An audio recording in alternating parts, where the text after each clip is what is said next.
Tensioni gjeopolitik në zhvillim, që lidh Venezuelën dhe Iranin, duket se ndjek një model historik të njohur në politikën e jashtme amerikane. Në momente kritike të tranzicionit global, SBA shpesh ka përdorur ndërhyrjen dramatike kundër shteteve më të vogla për të demonstruar forcën ushtarake, përpara se zgjerojnë ndikimin e saj në rajone strategjikisht të rëndësishme. Ky model ndihmoi në përsaktimin e epokës së hershme pas luftës së ftohtë. Megjithatë, përpjekja për të riprodhuar të njëjtin model sot mund të përfaqësojë një gabim të thellë strategjik.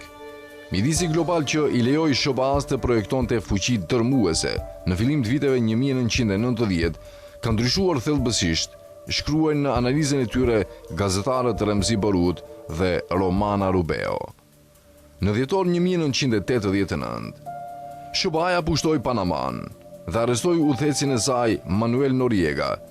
Operacioni u justifikua publikisht si një përpjekje për të luftuar trafikun e drogës dhe për të rikthyer demokracinë. Megjithatë, pushtimi kishte edhe një qëllim tjetër. Ai shërbeu si demonstrim i fuqisë ushtarake amerikane në një moment ku balanca globale e fuqisë po ndryshonte në mënyrë dramatike. Bashkimi Sovjetik ishte në prag të shpërbërjes dhe Washingtoni kërkonte të afirmohej si forca dominuese në rendin e ri ndërkombëtar. Panamaja, një vend relativisht i vogël dhe politikisht i cenueshëm, prej kohësh i varur nga SBA-ja, ofroi një skenë ku fuqia ushtarake amerikane mund të shfaqej me rrezik të kufizuar. Mesazhi ishte i qartë. Washingtoni kishte kapacitetin ashtu edhe vullnetin për të riformuar qeveritë dhe sistemet politike kudo që e konsideronte të nevojshme. Menjëherë pas pushtimit të Panamas, SBA nisi luftën e gjirit kundër Irakut në vitin 1991, pasi Bagdadi kishte pushtuar Kuvajtin. Ndërsa lufta u paraqit publikisht si një operacion për çlirimin e Kuvajtit, ajo i mundsoi Washingtonit të vendoste një infrastrukturë të gjerë ushtarake në gjithë lindjen e mesme. Bazat amerikane u përhapën në gjithë gjirin persik, duke forcuar dominimin amerikan në një nga rajonet më strategjike të botës.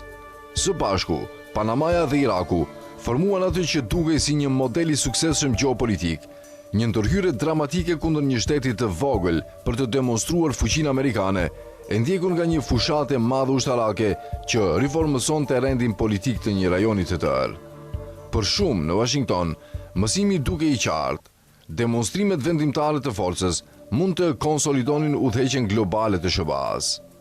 Megjithatë, kjo strategji përfundimisht zbuloi kufizimet e saj. Pushtimi i Irakut në vitin 2003 u përpoq të thellonte të njëjtën qasje duke riformësuar drejt për drejt lindjen e mesme përmes ndryshimit të regjimit. Në vend të kësaj, ai prodhoi paqëndrueshmëri të zgjatur, nxiti konflikte sektare dhe kontriboi në ngritjen e grupeve të armatosura si ISIS-i, duke destabilizuar rajonin për vite me radhë. Megjithse pushtimi tregoi fuqi ushtarake tërmuese, ai dështoi të siguronte kontrollin politik afatgjat që Washingtoni kishte synuar. Në retrospektiv, Iraku shënoi fillimin e erozionit të modelit që ishte demonstruar për herë të parë në Panama.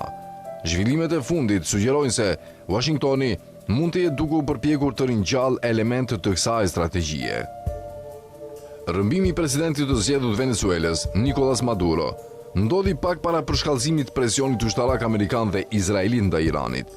Maduro ka qenë prej kohësh një nga mbështetësit më të zëshëm të Palestinës dhe një kritik i fortë i politikës së jashtme amerikane. Venezuela gjithashtu mban marrëdhënie të forta diplomatike dhe ekonomike me Iranin, duke reflektuar aleanca më të gjëra politike mes shteteve që shpesh e paraqesin politikën e tyre si pjesë e një përpjekjeje më të gjerë kundër dominimit perëndimor.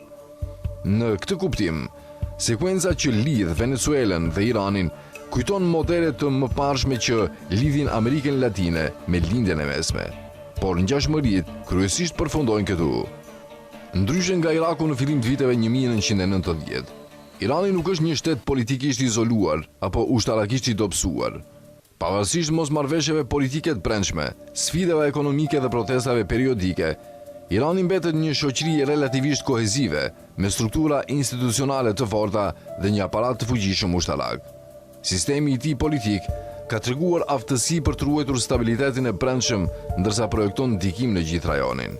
Irani gjithashtu zotron kapacitetet të rëndësishme ushtarake, përfshirë programe raketash, strategji të luftës asimetrike dhe rrjete rajonale që i mundsojnë të reagojnë ndaj presionit jashtëm në mënyra që Iraku nën sanksione nuk ishte në gjendje t'i bënte. Shkurt, kushte strukturore që e bën Irakun të cenueshëm në vitet e 90-ta nuk ekzistojnë më në të njëjtën mënyrë sot. Ndoshta ndryshimi më i rëndësishëm mes fillimit viteve të 90-ta dhe sot është transformimi i vetë sistemit ndërkombëtar. Pas shpërbërjes së Bashkimit Sovjetik, SBA gëzoi për një periudhë të shkurtër dominim global pothuajse të pakontestuar. Washingtoni mund projektonte fuqinë në rajone të ndryshme me rezistencë të kufizuar gjeopolitike. Kjo epokë ka përfunduar. Rritja ekonomike e Kinës, rikthimi i ambicieve gjeopolitike të Rusisë dhe ndihimi në rritje e aleancave të jugut global, si BRICS, kanë krijuar një peizazh ndërkombëtar shumë më kompleks. Shumë shtete sot veprojnë brenda një sistemi multipolar, ku fuqia amerikane mbetet e rëndësishme, por jo më vendimtare. Kohezioni i brendshëm i Iranit, rrjetet e tij rajonale dhe zhvendosja më e gjerë drejt një rendi global multipolar sugjerojnë se modeli i vjetër i projekcionit të fuqisë amerikane nuk ka gjasa të funksionojë sërish. Dhe, nëse kjo është e vërtet, përpjekja e Washingtonit për të ringjallur këtë strategji mund të mos rikthejë dominimin e tij global, por përkundrazi ta përshpejtojë erozionin e tij. Shkruajnë në analizën e tyre gazetarët Barut dhe Rubeo.